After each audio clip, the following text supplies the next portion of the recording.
We are relieved. How do we form samskaras? How do we form impressions? Babaji Maharaj gives very beautiful examples. And he says when you are walking through a garden, you see a rose plant. It is about to bloom. You like that bud. It's blooming slowly. Every day you are attracted. Oh, it's such a lovely rose.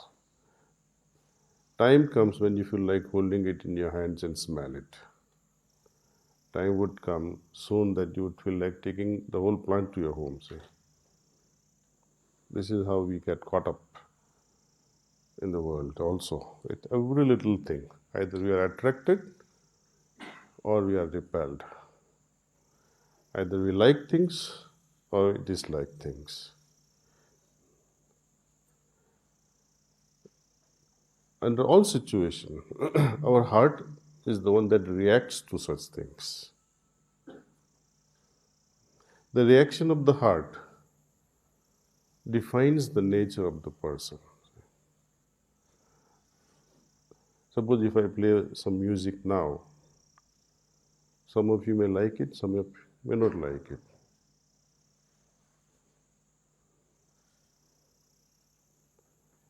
If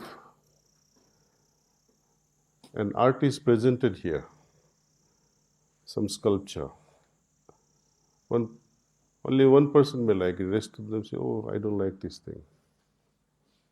Same thing about painting, same thing about perfume, same thing about clothing. It is our heart that reacts to it. There is nothing in the object. If I had nothing in myself to get attracted by, I will not be attracted to that object, no matter what. There is nothing in the object per se. It is my heart that is turning towards it or turning against it. In both situations, when we react with heart's involvement, then it forms impression. Suppose you like something, or at the same time you dislike something else.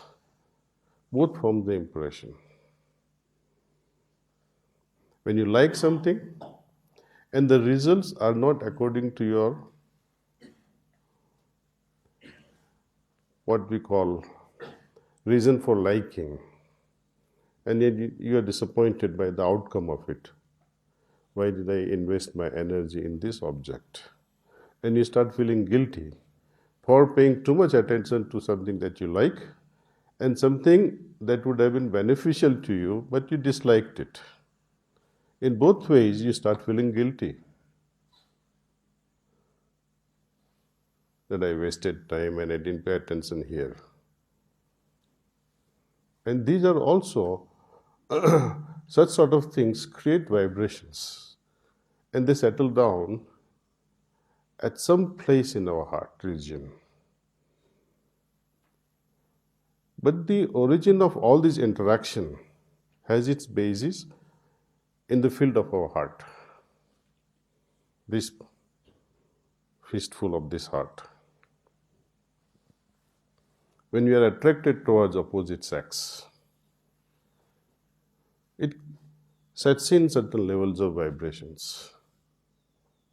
And these vibrations, they settle at the point B. That's why Babaji Maharaj, he recommended that we should clean this point to lighten ourselves from this burden of attraction. Worldly worries, struggle in day-to-day life,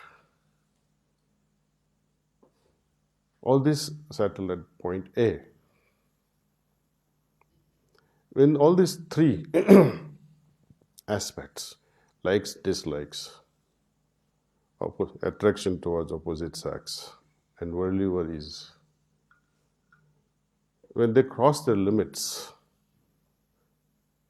these impressions become heavier. And as long as these 3 points can bear, they'll continue to bear. The moment it becomes an overload, it evaporates to the next level. It affects the corresponding another layer. So you have multiple layers within the heart itself. And when all these layers are saturated, then the bhoga begins. Nature cannot tolerate. So I have given you enough of protection by giving you the cushions of these layers, cushions of these chakras, cushions offered by this protective mechanism. But when we overdo this, when we overindulge in our likes and dislikes, then we go through bhoga, actual bhoga in life. That is the reason why we have so much of enjoyment or so much of pleasure or so much of suffering. Because that particular samskara has now saturated the layer that would have protected my interests.